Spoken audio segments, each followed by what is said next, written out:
Good day everyone. So for today's lecture, we will discuss equilibrium, or particularly it's the first condition of equilibrium. Let's talk about first tension. So from our discussion previously, I will now ask you what are the forces acting on this object. First, you have to identify what are the forces acting on it. Since this box has a mass, the first thing you have to identify is its weight. And the point of interaction of the weight is always on the center of the object, of a regular object. Now, since this is in equilibrium, there should be another force that is counteracting this weight, or if there is no force that is counteracting this weight, definitely this is now a net force, and if there is a net force, this object will accelerate downward. That is the idea of accelerating due to net force.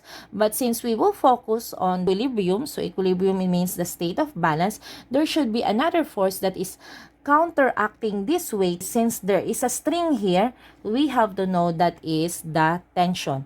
And the direction of the tension should be opposite to the direction of the weight. Since this is in equilibrium, I expect the amount of tension that is exerted there should be equal to the weight. So how can we prove that?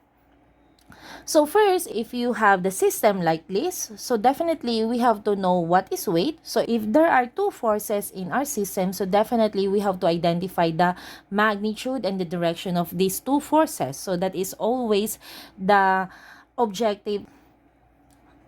So first, what are we going to do is to draw the free body diagram.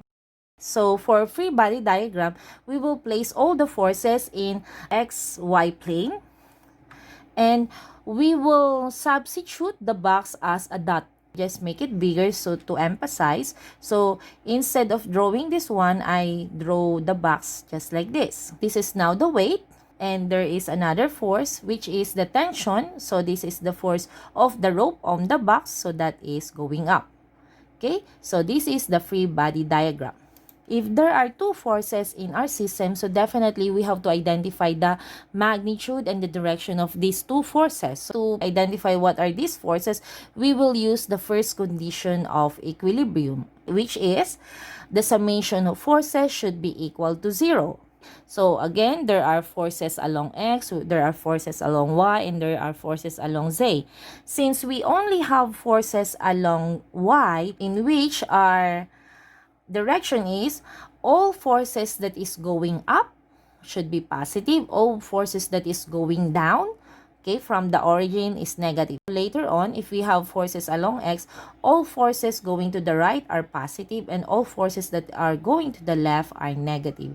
So since we have no forces along X, so it remains 0, we will focus on forces along Y, and so that is tension minus weight is equal to 0.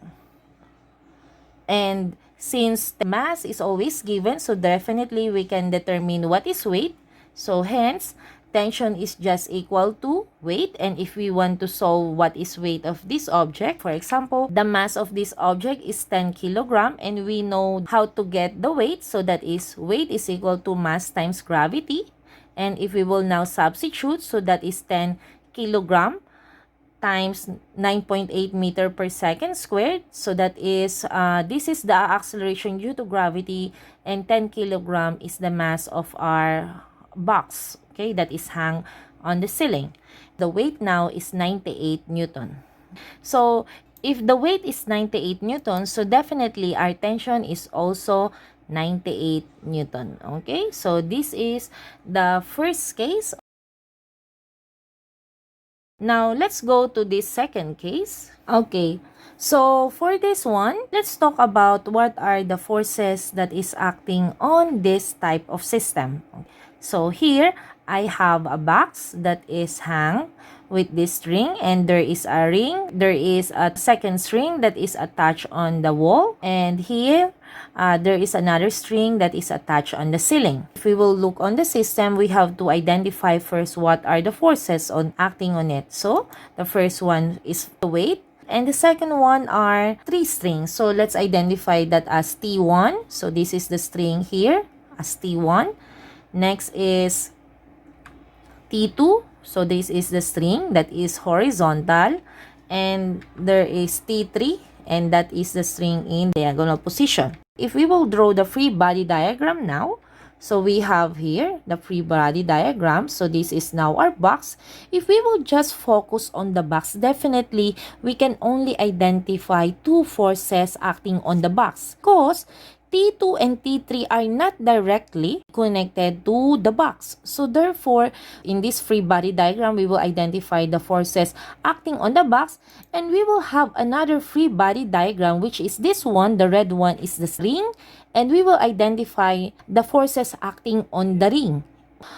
Here, this is the box. What are the forces connected to the box? And this is now the ring. What are the forces connected to the ring? And what are the forces and the direction of these forces? So let's go to the first free body diagram, which is the box. So what are the forces acting on the box? So from this picture, there is a weight, and we know that our system is in equilibrium. So therefore, there should be another force that is counteracting this weight, and that is the tension T1.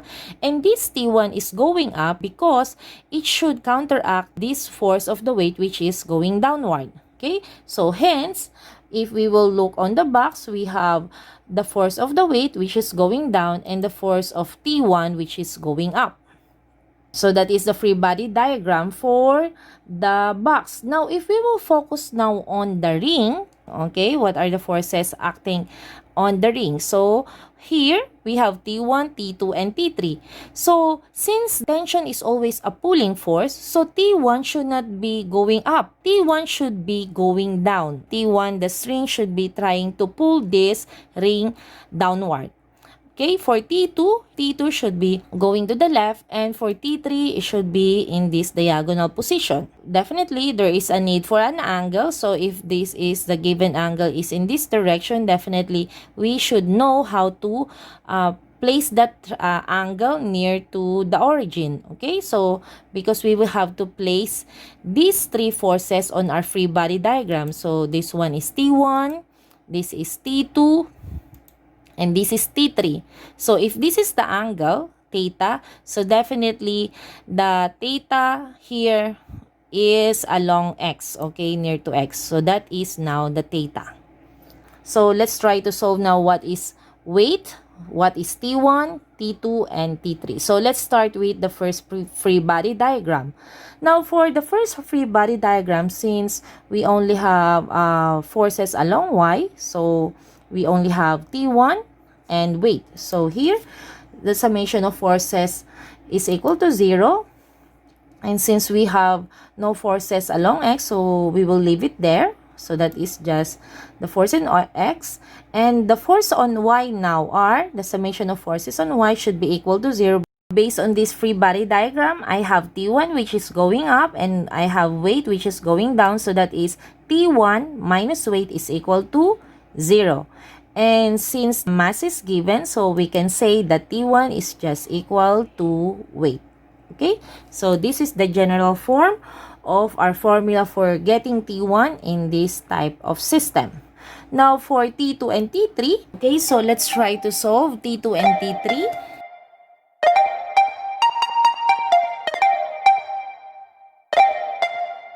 And the angle of that is theta. Okay, so since we have a force that is in diagonal position, we have to get the components of this T3. Okay, so instead of using T3, we will get the components of this. So we will get this component which is adjacent to the angle. So we will call this as T3x because this is in x-axis.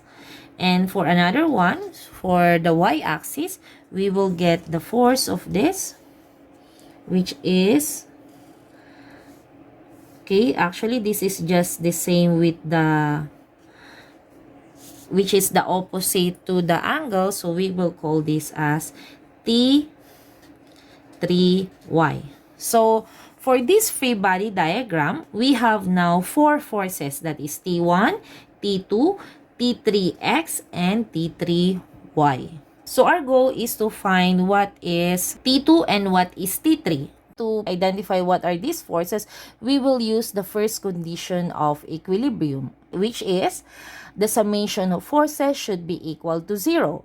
So again, there are forces along X, there are forces along Y, and there are forces along Z. And here we have forces along X. Here, if we will focus only on forces along X, there are two, in which this is T3X going to the right and there is T2 going to the left. Since T3X and T2X forces an equilibrium, so let's say the forces here is equal to 0. And let's identify now the forces. So here, T3X first, so that is T3X because going to the right is positive, minus T2 because T2 is going to the left is equal to 0. Let's replace the components. So since there is a subscript here which is X, so we will get the equivalent of this. So if we will look here, so T3X is the adjacent of the angle. So we have to replace this using T3 and angle only. Okay, so since T3X is the adjacent, so I will use cosine theta is just equal to adjacent. So that is T3X over hypotenuse, which is T3. Again, as I said, this is T3X. We have to replace this with a formula that has T3 only and the angle. And therefore, T3X now is equal to T3 cosine theta. And now our formula here is T3X is equivalent to T3 cosine theta. And T2 is equal to 0. So let's assume, so our mass from previous example is 10 kilograms. So this is T1 is 98 Newton.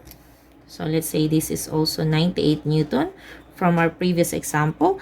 And let's say our angle here. So our angle here is 40 degrees. So therefore, we know what is T1, we know the angle. So therefore, my question here, can we solve T2 or T3 using this equation? Okay, so we don't know what is T3. Okay, that is also no. We don't know what is T2. So therefore, we cannot solve anything from this equation because there are two unknowns. So if there are two unknowns, what we're going to do is we have to pause here and we have to proceed to forces along Y. So the forces here along Y, so we have two again, so T3Y and T1. Since our system is not accelerating in any direction, so the summation of forces along Y is equal to 0.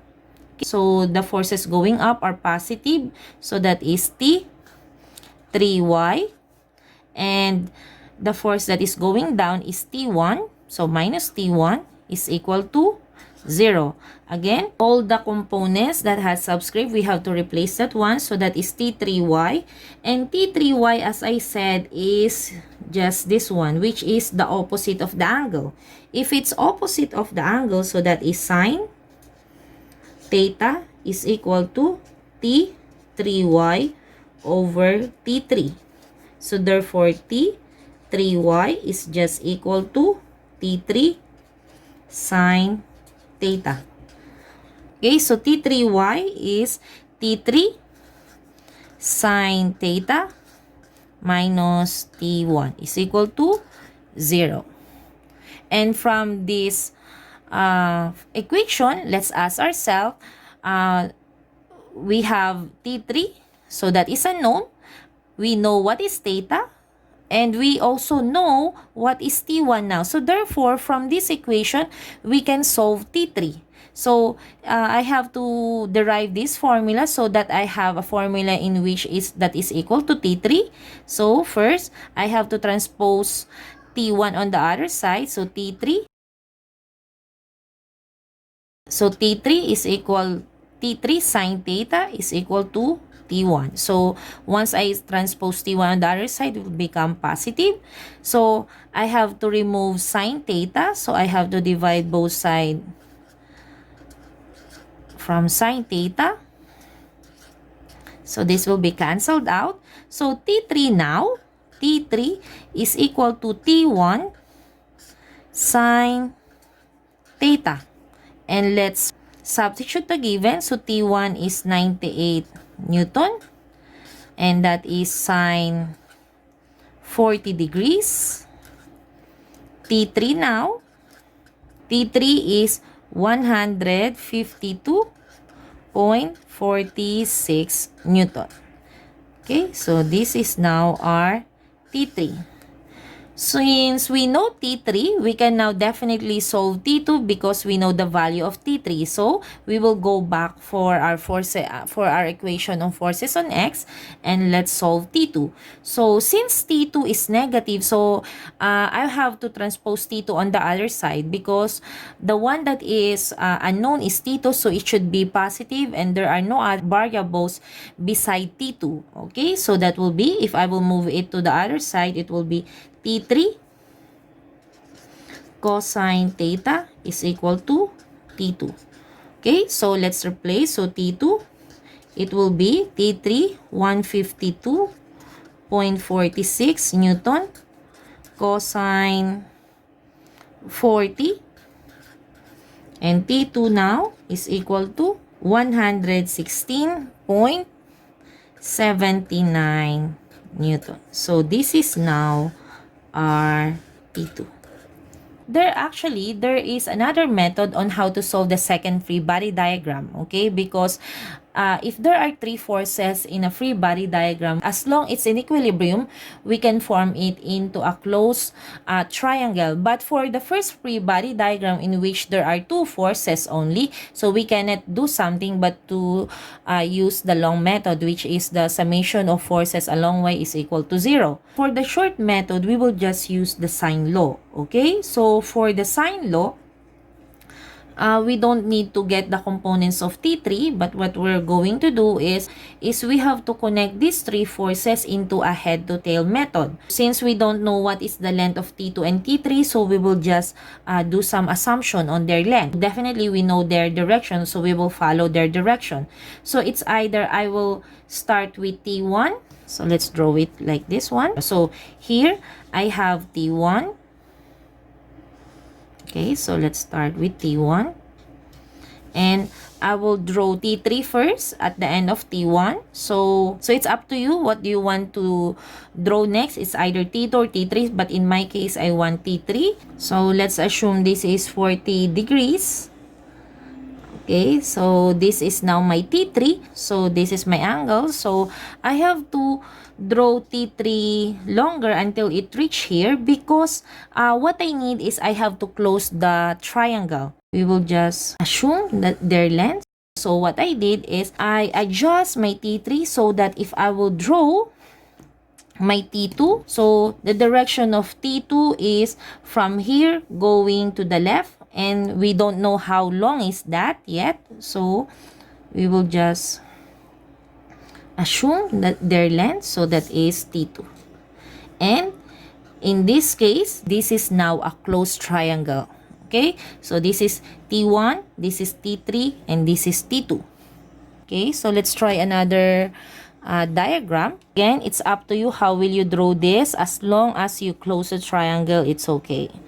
So for this, I will draw again T1. So I want T1 to be first one, but this time I will draw T2 first. For my T2, I will just try to this one. Okay, so this is my T2. So let's assume this is 40 degrees. So let's assume this angle is 40 degrees based on the given. So coming here, 40 degrees and going to this direction. So that is now T3 because that is the direction of T3. And this T3 should close the triangle. Okay, so it's up to you how to draw your triangle, but as long as it close, okay, close the triangle, it's okay. And you follow the direction. Okay, so let's try to solve this one. After you draw the triangle based on the sine law, you have to identify all their angles. Okay, so previously we used alpha, beta, and gamma to identify the angles in a sine law. Okay, so T1, so if this is T1, I will call this as my alpha. For T2, I will call this as my beta. And for T3, I will call this as my gamma. Okay, so these are the angles for my alpha, beta, and gamma. Now, previously, the given for theta is 40 degrees. So definitely, I can determine what is beta now.